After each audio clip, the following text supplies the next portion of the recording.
Later this morning, I'll introduce a continuing resolution that will ensure continuous funding for the federal government.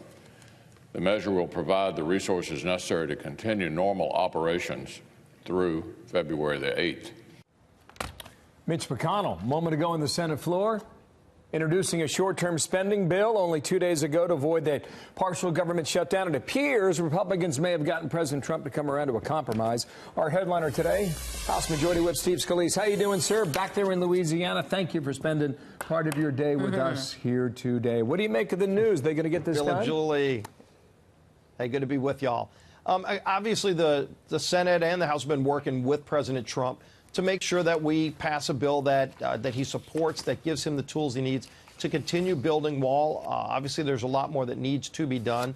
And if the negotiation is going to go until February, one of the good things about that is that the State of the Union will be right before the end of that next funding resolution, which means the president has a real good opportunity to go to the country, make a case at the State of the Union for why Nancy Pelosi and Chuck Schumer are on the wrong side of this issue, not wanting to keep our country safe when the president's fighting to build the wall. Your state colleague, Senator Kennedy, was with us about an hour ago. I don't know if you saw his interview or not, but he says Republicans missed a golden opportunity last night in this criminal justice bill. He was making out the case that Democrats wanted this very badly. It passed 87-12.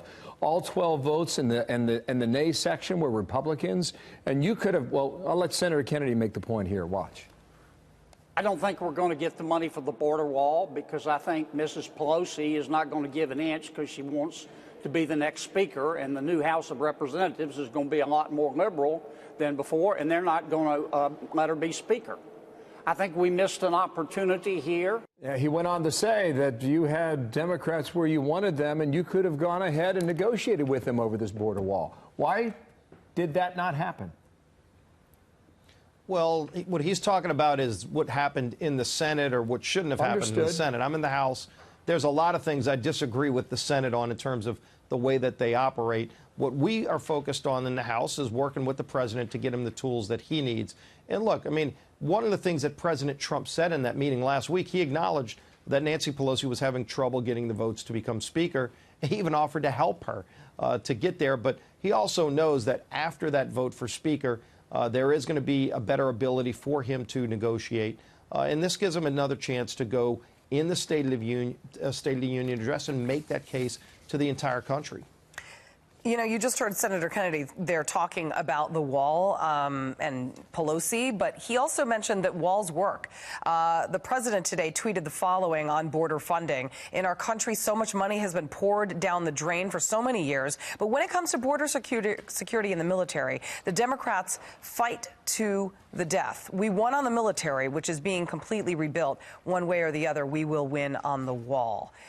How so will Republicans be able to eventually get this wall?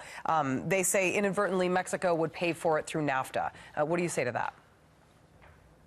Well, President Trump is correct in saying, number one, that he made it a priority to rebuild our nation's military, and we were able to deliver on that, worked with the president to get that done, and that's happening right now. In fact, we just approved a few weeks ago the first pay raise for our men and women in uniform in years, something they deserve.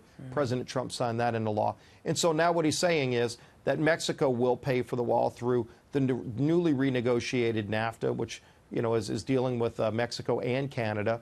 And so if that's going to be the case, in the meantime, he still has the ability to build some more wall, and he said he can do it a lot cheaper than what the earlier estimates are. And I don't doubt that because President Trump knows how to build things. He knows how to negotiate, get what he wants. I want to see the president get what he needs to keep our country safe. It's been his top priority. He's done a great job of that, by the way.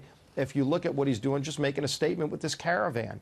He's standing up. He even used the military and said, we're not going to let people in that want to come here and attack our Border Patrol agents. There's over 600 known convicted criminals in the caravan, drug traffickers that are part of it, and he's keeping the country safe. No.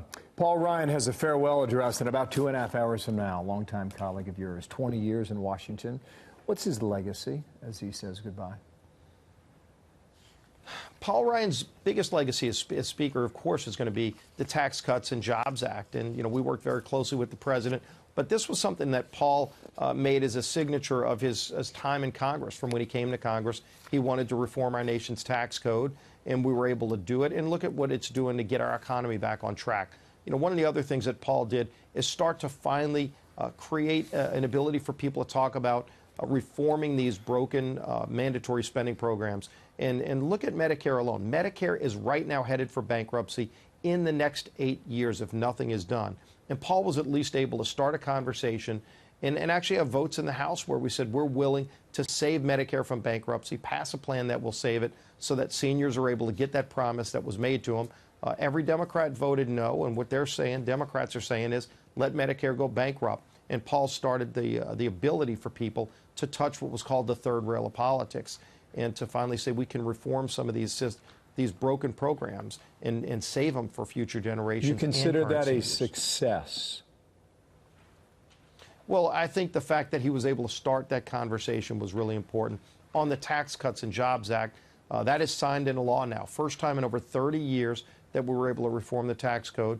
President Trump made it a signature achievement of his, and it's something that's actually working for families right now. They have more money in their paychecks. Here at Christmas, a lot of people are able to buy more Christmas presents because they have more money in their pockets. Pelosi, by the way, wants to take that away. She wants to reverse the tax cuts. I know President Trump isn't going to let it happen. We're not going to let it happen. Yeah, I don't think voters would. I mean, that could be an unpopular decision, and she clearly wants to win over a popularity contest. I mean, if you think about it, I just want to ask you, moving forward into the new year, how might Democrats learn from what's happening right now? The president willing to negotiate when it comes to this border wall funding in order to prevent the government from a shutdown. How might this help smooth things out finally in Washington come January?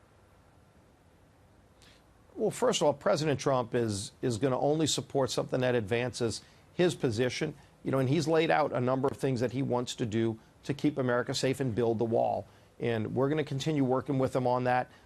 If there's an opportunity for Nancy Pelosi to work with him, President Trump has already said he'll do that. But if she's going to try to reverse the successes that we've made, she's going to try to take the tax cuts away, President Trump is not going to let that happen because he can veto anything that comes out of the House. The Senate will have to also, as a Republican majority, be able to block that. But we're going to be fighting to expose the things that they're doing.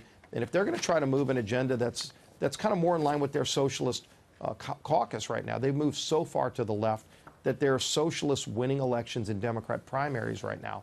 That's going to be a problem for Nancy Pelosi, but we're not going to let that happen. And ultimately, the president's not going to make sure any of that gets signed into law. Sir, thank you for your time. I wish you a happy holiday, Merry Christmas, all that good stuff. Thank Great you, seeing you. Louisiana. Bill and Julie, hey, Merry Christmas to y'all, too. Thank you.